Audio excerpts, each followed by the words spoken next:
లేకుండా అయిపోయారు. సో ఏ రకంగా చూస్తారు, ఇంకా కన్ఫ్యూజన్ ఆఫ్ స్టేట్ లోనే ఉంది. అయినా కానీ తగ్గేదే లేదనుకుంటా మేము కార్యకర్తలు అని చెప్పి వీళ్ళందరూ రావడం జరిగింది. సో ఏ రకంగా బీఆర్ఎస్ నుంచి గెలిచిన తర్వాత కాంగ్రెస్ లో పోవడం జరిగింది వాస్తవమే.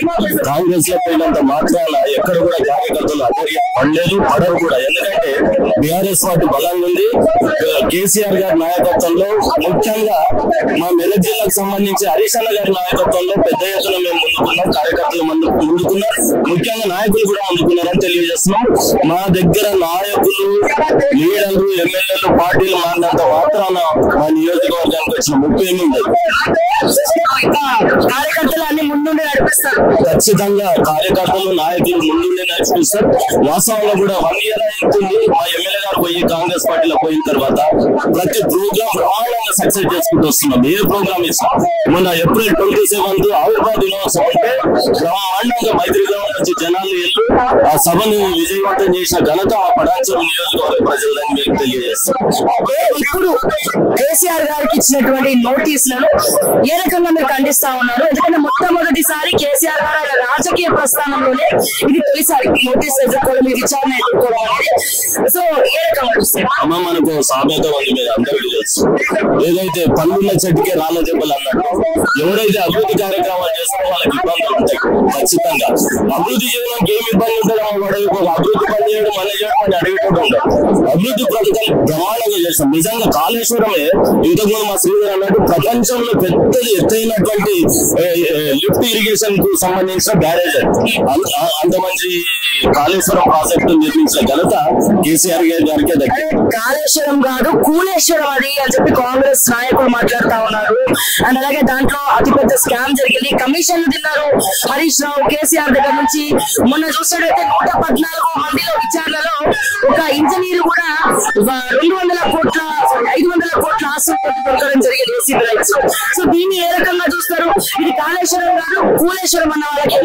ముందుగా ప్రాజెక్టులు, బ్యారేజీలు, రిజర్వాయర్లు వీటి గురించి ముందే తెలుసుకోవాలండి. వాళ్ళు అవగాహన ఉంటే ప్రాజెక్ట్ అంటే ఏంది, బ్యారేజ్ అంటే ఏంది, రిజర్వాయర్ అంటే ఏంది ఈ తెలియని సన్యాసులు ఉన్నారు ఈ కాంగ్రెస్ వాళ్ళు. నిజంగా వాస్తవం బ్యారేజీలు ఇసుక ప్రాంతంలో కడతారు, అక్కడక్కడ ఇలాంటి ఇబ్బందులు వస్తాయి.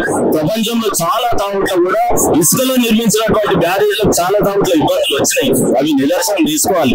ఎక్కడో ఒక 2 పిల్లలు కూలిపోయినంత మాత్రాన కాళేశ్వరమే పోయింది అన్నట్టు మాట్లాడుతుంది.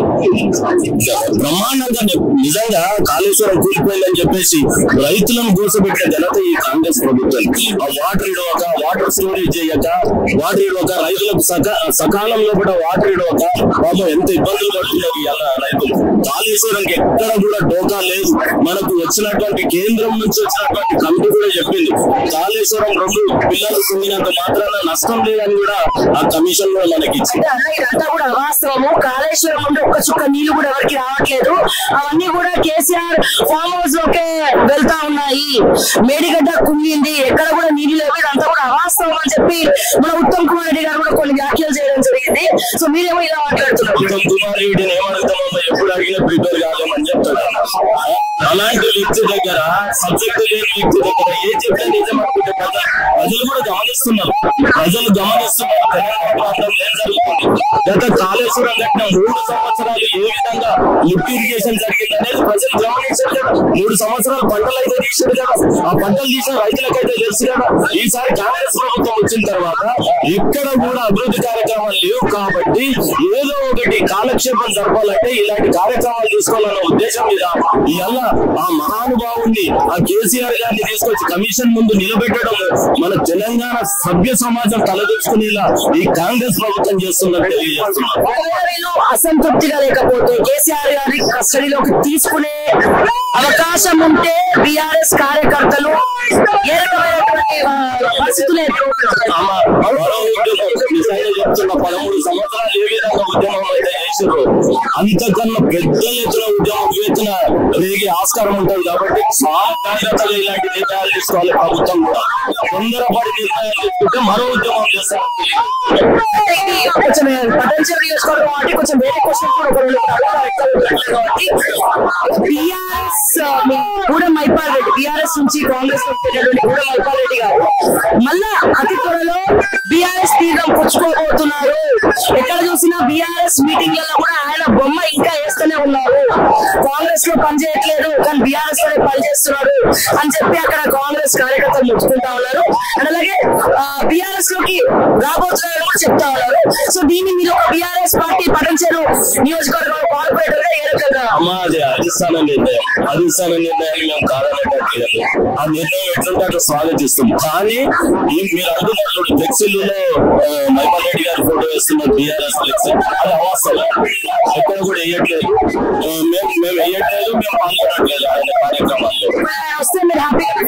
అధిష్టాన నిర్ణయాన్ని కట్టుబడి మా సిరిసిల్ల నుంచి వచ్చాము మేము.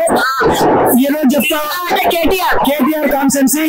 ఈ రోజు సిరిసిల్లాలో ఒక పందులు తిరిగే ఊరు ఈ రోజు అభివృద్ధి జరిగింది అంటే తెలంగాణ వచ్చిన తర్వాతనే అభివృద్ధి జరిగింది. ఒక సిరిసిల్లానే కాదు అంతలో కూడా అభివృద్ధి జరుగుతూ ఉంది. ఇలా కాళేశ్వరాన్ని ఒక మేరీగడ్డ ఒక్క పిల్లలు చూసి ఇవాళ చెప్తా ఉన్నారు. అలా అంటే గుజరాత్ లో ఫ్లైఓవర్లు ఉండే దానికి ఎవరు బాధ్యులు అవుతారు? అక్కడ అది కాదు, అది ప్రకృతి వైకల్యం వల్ల జరిగినటువంటి ఈ పిల్లలు కుంగడం జరిగింది. అనుకోకుండా 70 సంవత్సరాల క్రితం వచ్చినటువంటి వరద రావడం వల్ల ఫ్లడ్ రావడం వల్ల అనుకూలమైనటువంటి ఇసుక ప్రాబ్లం వల్ల ఆ ఒక్క పిల్లలు కూడడం జరిగింది, క్రాక్ వచ్చింది. దానికి 3000 కిలోమీటర్ల మేడిగడ్డ కాళేశ్వరం ప్రాజెక్టునే తప్పుపడితే వారి మీద వారు ఉంచుకున్నట్టుగా ఉంటుంది. ఇలా రేవంత్ రెడ్డి అనే దొంగ ఈ రోజు పరిపాలన చేతగాక కేవలం పైసలు ముళ్ళలు దాడియడానికి ఈ రోజు ఈ రేవంత్ రెడ్డి ప్రజలను మధ్యపెట్టి ప్రభుత్వాన్ని నడిపియలేక ఇట్లాంటి కమిషన్లు ఇట్లాంటి దొంగ వ్యాపారాలు చేస్తూ ఈ రోజు ఇలా ప్రజలను తప్పుదో పట్టించే ప్రయత్నం చేస్తా ఉన్నారు. 60 నెలల పరిపాలనలో 20 నెలలు గడుస్తా ఉంది. ఇప్పటి కూడా ఏ ఒక్కరి కూడా చేయలేదు. కానీ వారు చేసేదల్లా ఒక్కటే, కేవలం వారు బ్రతకడానికి మరో కేసీఆర్ మీద ఈగ వాలిన తెలంగాణ ఉద్యమానికి మించిన ఉద్యమం ఈ కేసీఆర్ సైనికులు తప్పకుండా చేస్తారని చెప్తా ఉన్నాం. 60 లక్షల మంది సభ్యత్వాలున్న ఈ పార్టీ ఎట్టి పరిస్థితుల్లో తరిమి కొడుతుంది కాంగ్రెస్ నాయకులని హెచ్చరిస్తా ఉన్నాం. జై ఖబర్దార్.